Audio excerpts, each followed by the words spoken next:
செழிக்கட்டும் விவசாயம், சீர்படட்டும் நிர்வாகம். நம்ம உடம்பு ஆரோக்கியமாக இருக்கணும்னா மனம் நிம்மதியாக இருக்க வேண்டும். நம்மளாம் ஏன் தெரியுமா நிம்மதியாகவே இல்லை? அதுக்கு என்ன காரணம்னு பார்க்கலாம். உங்கள் எல்லாத்தையும் ஒரு கேள்வி கேட்குறேன். நீங்கள் நிம்மதியாக இருக்கணும்னா எது நடக்கணும்? எல்லோரும் யோசிங்க. 10 செகண்ட் டைம் யோசிங்க. யோசிச்சாச்சா? இன்னரெல்லாம் யோசிச்சிருப்பீங்க. என்ன தெரியுமா யோசிச்சிருப்பீங்க? சில பேர் என் மகளுக்கு கல்யாணம் நடக்கணுங்க, நடந்தால் நிம்மதியாக இருப்பேன். ஒரு சில பேர் ஒரு கடன் இருக்கும், இந்த கடன் அடைஞ்சால் நிம்மதியாக இருப்பேன். சில பேர் யோசிச்சுருந்தீங்களா?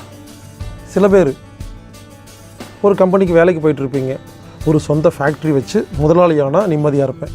யோசிச்சிங்களா? சில பேர் வெளிநாட்டில் வேலை செஞ்சிட்ருப்பீங்க, இந்தியாவுக்கு வந்தால் நிம்மதின்னு நினைப்பீங்க. சில பேர் இந்தியாவில் இருப்பீங்க, வெளிநாட்டில் வேலை கிடச்சா நிம்மதி நினைப்பீங்க. சில பேர் கல்யாணமானால் நிம்மதி நினைப்பீங்க. சில பேர் டைவர்ஸ் ஆனால் நிம்மதி நினைப்பீங்க. இப்படி நாம் ஒவ்வொருத்தரும் இது நடந்தால் நிம்மதி, இது நடந்தால் நிம்மதி நினச்சிட்டு இருக்கோம் இல்லையா? அதனால தான் நாம் நிம்மதியாக இல்லை. மனம் நிம்மதியாக இல்லாத பொழுது உடலில் அனைத்து வியாதிகளும் வருகிறது. மனம் நிம்மதியாக இருக்கும் பொழுது உடல் தன்னைத்தானே சரி செய்து கொள்கிறது. என்னங்க நீங்கள் சொல்கிறதுக்கு இதுக்கு சம்மந்தம் இல்லை அப்படின்னு சில பேர் யோசிக்கலாம். நல்லா யோசிங்க. நீங்கள் சொல்கிறது ஒரு பேப்பரில் எழுதுங்க.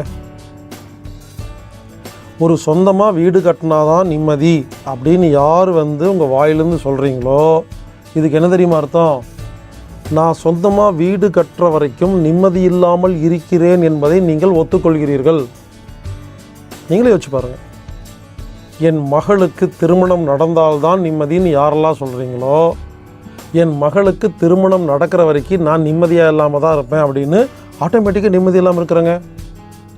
அதாவது நாம் எல்லாருமே என்ன இருக்கோ அதை விட்டுட்டு எது இல்லையோ அது நடந்தால்தான் நிம்மதின்னு தினமும் நினச்சிட்டு இருக்கிறனால சைக்காலஜிக்கலாக நாம் நிம்மதி இல்லாமல் இருக்கிறோம். அப்போ மனசு டென்ஷனாக இருக்குது, கோபமாக இருக்குது, பயமாக இருக்குது, கவலையாக இருக்குது. அது என்ன பண்ணுது? உடம்பை கெடுத்துக்கிட்டே இருக்குதுங்க. நல்லா புரிஞ்சுக்குங்க. உடம்பு அப்படிங்கிறத மட்டும் ஸ்கேன் பண்ணி பார்த்தாலாம் நோயெல்லாம் குணப்படுத்த முடியாது. மனதில் இருக்கும் ஒவ்வொரு விஷயங்களும் உடம்பை தாக்கிக் கொண்டே இருக்கும். அதனால் இனிமேல் இது நடந்தால் அது நிம்மதி, அது நடந்தால் நிம்மதி நினைக்காதீங்க. அதை நடக்கிறதுக்காக நான் தினமும் இயங்கும் அந்த பணி எனக்கு பிடிச்சிருக்குன்னு சொல்லுங்கள். உங்கள் பொண்ணு கல்யாணம் பண்ணுங்க, அவ்வளோதானே. உங்கள் பொண்ணுக்கு நான் என் பொண்ணுக்கு தினமும் மாப்பிள்ளை தேடி நல்லா கல்யாணம் பண்ணுறதுக்காக ஒவ்வொரு நாளும் ஒரு வேலையை செய்கிறேன், அது எனக்கு ரொம்ப பிடிச்சிருக்கு, ஜாலியாக இருக்குது அப்படின்னு சொன்னால் இன்றைக்கி நிம்மதியாக இருக்கலாம். ஆனால் என் பொண்ணு கல்யாணம் நடந்தால் தான் நிம்மதி அப்படின்னு நினைக்கும் பொழுது நமக்கு நிம்மதி கிடைப்பதில்லை.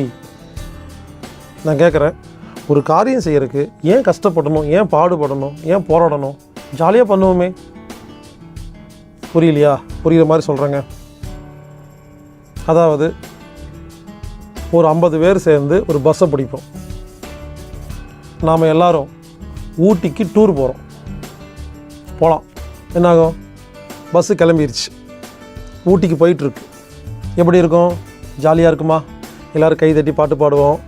சில பேர் மிமிக்ரி தெரிஞ்சால் மிமிக்ரி பண்ணுவாங்க, சில பேர் டான்ஸ் ஆடுவாங்க, சில பேர் பாட்டு பாடுவாங்க, வாங்குறத வாங்கி சாப்பிடுவோம்.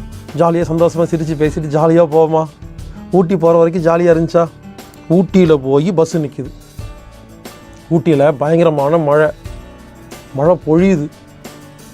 எஃப்எம் ரேடியோவில் சொல்கிறாங்க, ஊட்டியில் இன்னும் 48 மணி நேரத்துக்கு அடைமழை பொழியும், எனவே யாரும் வெளியே வராதுங்கிறாங்க. பயங்கரமான மழைங்க. கடை சாத்திட்டாங்க, டீ கூட கிடைக்கல. என்னாகும்? நம்ம எல்லாம் கடுப்பாயிரும். எல்லோரும் ஒருத்தர் பார்த்துக்குவோம். சரி மாட்டிக்கிட்டோமே, இந்த மாதிரி மாட்டிக்கிட்டோமே, ஊட்டிக்கு ஜாலியாக இருக்கலான்னு வந்தோம், இங்கே என்ன இப்படி ஆகி போச்சு அப்படின்ட்டு கடைசியாக என்ன முடிவு பண்ணுவான்? சரி ஊருக்கு திரும்பி போகலான்னு முடிவு பண்ணுவான். நல்லா கேவீங்க. ஊருக்கு திரும்பி போகலான்னு முடிவு எடுத்தோடனே மறுபடியும் பஸ் என்ன பண்ணுது? நம்ம எங்கேருந்து ஆரம்பித்தோமோ அங்கேயே வருது. மறுபடியும் கை தட்டுவோமா, மறுபடியும் ஜாலியாக இருப்போமா, பாட்டு பாடுவோமா, டான்ஸ் ஆடுவோமா, ரோட்டில் வரணும், டாட்டா காமிப்போமா? நடக்குதா இல்லையா? ஜாலியாக இருக்கமா இல்லையா? எல்லோரும் நல்லா புரிஞ்சுக்கங்க. ஒரு ஊர்லேருந்து ஊட்டிக்கு பஸ்ஸில் போகிற வரைக்கும் ஜாலியாக இருந்தோமா? அங்கேருந்து திரும்பி வர வரைக்கும் ஜாலியாக இருந்தோமா? ஊட்டியில் போய் யாராவது ஜாலியாக இருந்தோமா? இல்லை. என்ன இறங்கவே இல்லையே. ஆனால் என்ன சொல்லுவோம்? ஊட்டியிலேருந்து வந்தோன்னே ஒரு பேட்டி எடுக்கிறேன், என்னங்க ஜாலியாக இருந்தீங்களான்னு. ரொம்ப ஜாலியாக இருந்தாங்க அப்படிம்பீங்க. ஆனால் ஊட்டியில் இறங்கவே இல்லைங்க. புரியலையா? ஊட்டி என்பது வாழ்க்கை லட்சியம். ஊட்டிக்கு போவதும் வருவதும் பயணம். தயவுசெய்து புரிந்து கொள்ளுங்கள். வாழ்க்கையில் பயணமே நிம்மதி, வாழ்க்கை லட்சியம் நிம்மதி அல்ல. அதாவது சொந்தமாக வீடு கட்டணும்னு ஆசை இருக்கிறவங்க சொந்தமாக வீடு கட்டினாதான் நிம்மதி அப்படின்னு நினைக்கிறத விட்டுட்டு, சொந்தமாக வீடு கட்டுறதுக்காக நான் தினமும் உழைச்சி சம்பாரித்து பணம் சேர்த்து வச்சு அந்த வீடு வாங்குறதுக்காக உழைக்கிறேன், அது எனக்கு ரொம்ப பிடிச்சிருக்குன்னு சொல்லுங்கள், ஜாலியாக இருக்குதுன்னு சொல்லுங்கள். அப்போ நீங்கள் சந்தோஷமாக வாழலாம். மனம் சந்தோஷமாக இருந்தால் மட்டுமே உடம்பு ஆரோக்கியமாக இருக்கும். எனவே நண்பர்களே, வாழ்க்கை என்பது பயணமே நிம்மதி, லட்சியம் நிம்மதி அல்ல. நான் உலகத்தில் இருக்கிற எல்லா மருந்து மாத்திரை கம்பெனியும் க்ளோஸ் பண்ணிடணும் அப்படின்னு நினைக்கிறதெல்லாம் இல்லைங்க. நல்ல விஷயத்த மக்களுக்கு சொல்லணும்னு நினைக்கிறோம், அவ்வளோதான்.